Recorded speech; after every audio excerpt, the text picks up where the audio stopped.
দেশে এখন সংস্কারী এবং সুস্থ সংস্কৃতির বন্যা বইছে।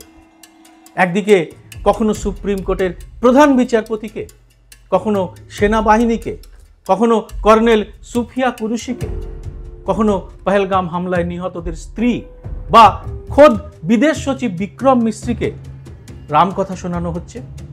আর অন্যদিকে আমাদের এই রবীন্দ্রনাথ নজরুলের বাংলায় অনুব্রত মণ্ডলের সুবচন তো এখন ভাইরাল। একদিনেই নাকি এই মদমত্ত নারীদের সম্মানিত করার বাণী 10 কোটি মানুষ শুনে ফেলেছেন, মানে প্রায় পশ্চিমবাংলার জনসংখ্যার সমান। বলতে পারেন কিছুটা হতাশ হয়েই এই ভিডিওটি করতে হচ্ছে।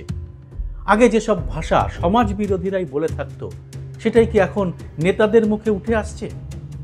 এটা কি সমাজের পক্ষে খুব মঙ্গলের কথা? শিশু কিশোর তরুণদের মধ্যে এটা কি প্রভাব তৈরি করছে তা তো আমরা আন্দাজ করতেই পারি। আর এর শিকার যে কোনো সময় যে কোনো ঘটনায় আপনিও হতে পারেন, তা এড়িয়ে যাওয়ার কিন্তু কোনো উপায় নেই। কেন এরকম হচ্ছে? সবচেয়ে বড় কথা, বড় দলগুলির বড় বড় নেতারা যখন গালিগালাজ দিচ্ছেন, কুৎসিত কথাবার্তা বলছেন, তখন খেয়াল করে দেখবেন পাশে বা সামনে বসে থাকা জনতাও দিব্যি হাততালি দিচ্ছেন। অর্থাৎ গালিগালাজের পক্ষেও কিছু লোক রয়েছে সবসময়। কিন্তু এর কিছুক্ষণ পরেই তিনি যে এর শিকারও হতে পারেন তার কোনো বোধই এদের নেই। তাহলে কি মেনে নিতে হবে রাজনীতিতে এমন গালিগালাজের আলাদা একটা মহিমা রয়েছে? এইসব নেতারা প্রত্যেকেই সংশ্লিষ্ট দলের রত্ন বিশেষ। এত সহজে এরা মুখ খারাপ করেন, অথচ তাতে এদের ভোট বাক্স ভরেও। কিভাবে? কেন? মানে আমরাই কি তাহলে এগুলো অনুমোদন করি? আর তাই সামান্য দায়সারা মাপ চেয়ে আবার স্বমহিমায় বিরাজ করতে থাকেন এইসব নেতারা। কেন এমন হয়? আজকের এই এপিসোডে তারই একটা ব্যাখ্যা করার চেষ্টা করব। সেই সঙ্গে আনব কিছু তথ্য পরিসংখ্যান, যা দেখে বুঝতে পারবেন কিভাবে বাড়ছে এই ভাষা সন্ত্রাস। ভিডিওটি পুরোটা দেখে ভালো লাগলে লাইক ও শেয়ার করে ছড়িয়ে দেবেন আরও মানুষের কাছে।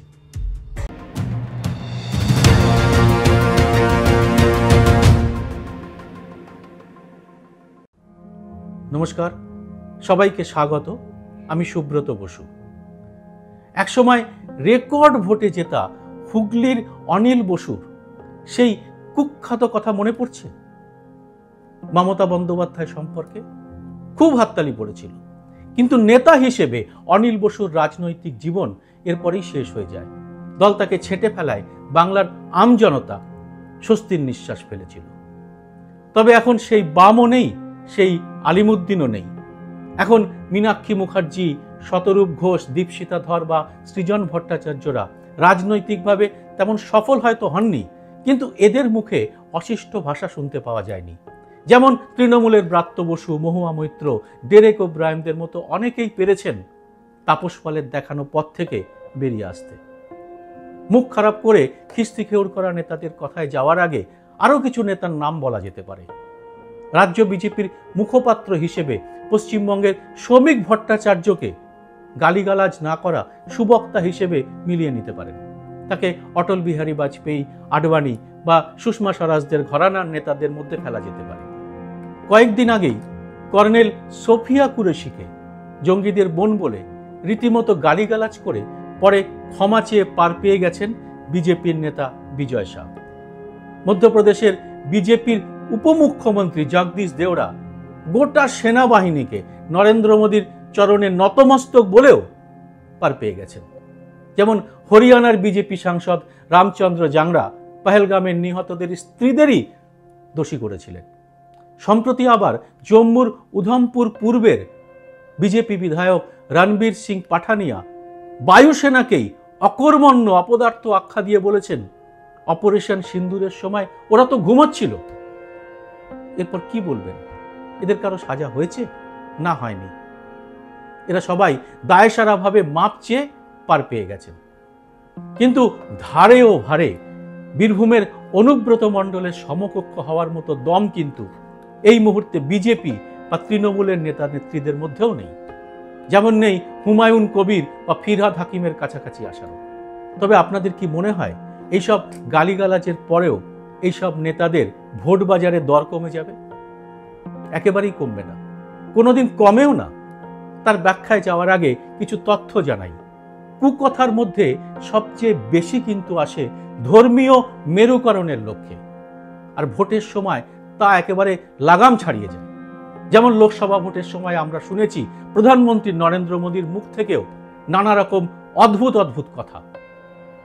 ইন্ডিয়া হেট ল্যাবের তথ্য বলছে ভারতে মুসলিম জনগোষ্ঠীকে নিশানা করে ঘৃণা ভাষণ 2023-এর প্রথম 6 মাসে হয়েছিল 255টা, কিন্তু পরের 6 মাসে সেটা 62% বেড়ে দাঁড়ায় 413টা, মানে 62% বৃদ্ধি মাত্র 6 মাসে।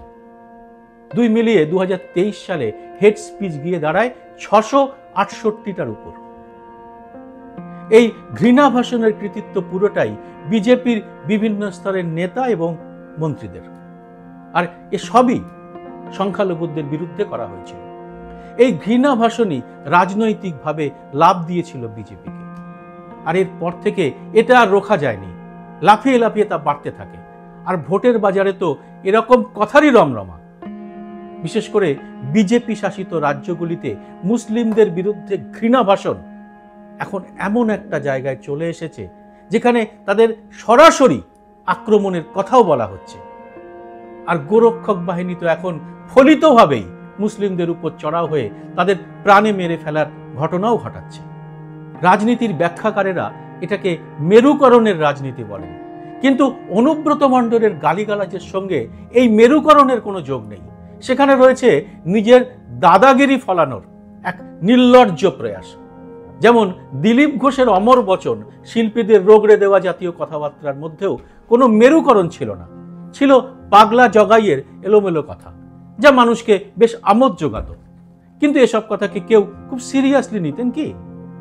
কিন্তু অনুব্রত মণ্ডলের কথার সঙ্গে তার কোনো তুলনা হয় না। তার কথাবার্তার মধ্যে রয়েছে কুৎসিত ইঙ্গিত, নারীদের প্রচণ্ড অমর্যাদা, যাতে সুস্থ মানুষের বমি পেতে পারে, এবং সবার উপরে রয়েছে রাজ্যের আইন শৃঙ্খলা ব্যবস্থার প্রতি চূড়ান্ত অসম্মান। কোনো ভুল স্বীকারই এর জন্য যথেষ্ট নয়। আইনের যথোচিত প্রয়োগ করে শাস্তি দেওয়াটাই এর একমাত্র প্রতিকার।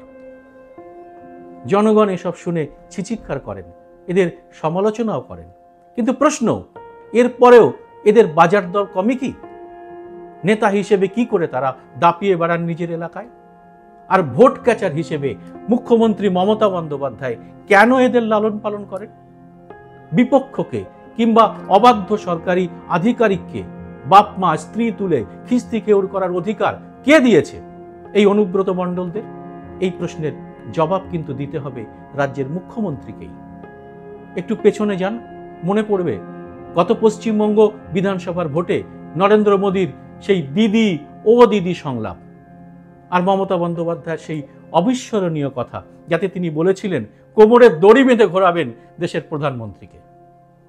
এরা দুজনেই আমরা ওরা মেরুকরণে দুদলের সমর্থকদের প্রচুর আনন্দ দিয়েছিলেন, আর মমতাকে তার দলের উগ্র সমর্থকরা মনে করেছিল বাঘিনী বিশেষ।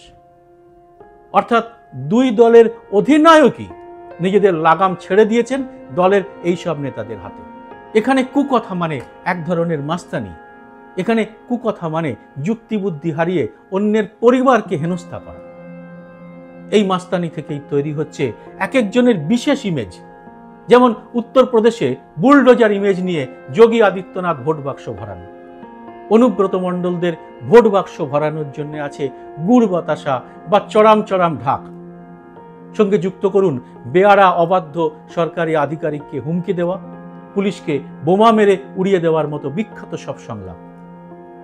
হ্যাঁ, এরপরেও কিন্তু এরা ভোট পায় এবং ভোট পাবে, কারণ এই রাজ্যে এবং এই দেশে সবার উপরে দলই সত্য, মানুষ নয়।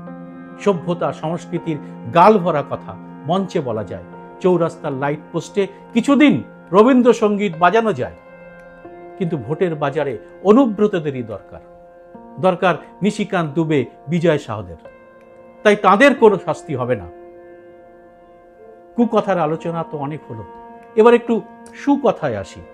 এখন রাজনীতিকদের মধ্যে সুকথায় সবচেয়ে এগিয়ে কে? রাহুল গান্ধীকে তার রাজনৈতিক কেরিয়ারে কখনো কি একটিও কুকথা বলতে শুনেছেন? বা শুনেছেন নবীন পট্টনায়ক কিংবা কেরলের সিপিএম এর মুখ্যমন্ত্রী বিজয়নকে? আরো অনেকে আছেন, বিভিন্ন দলেই আছেন। তবে দলের সর্বোচ্চ নেতারা যখন নিজেরা তাদের কথাবার্তার মাধ্যমে তাদের রুচিবোধ সংস্কৃতি প্রকাশ করেন, তখন দলের মধ্যে তার প্রভাব পড়ে বই কি? নেতাদের দিয়েই কি তার দলটাকে বা তাদের দলের কর্মীদের চেনা যায়? এ ব্যাপারে আপনারা কি বলেন জানাবেন কমেন্ট বক্সে। জয় হিন্দ, সত্যমেব জয়তে।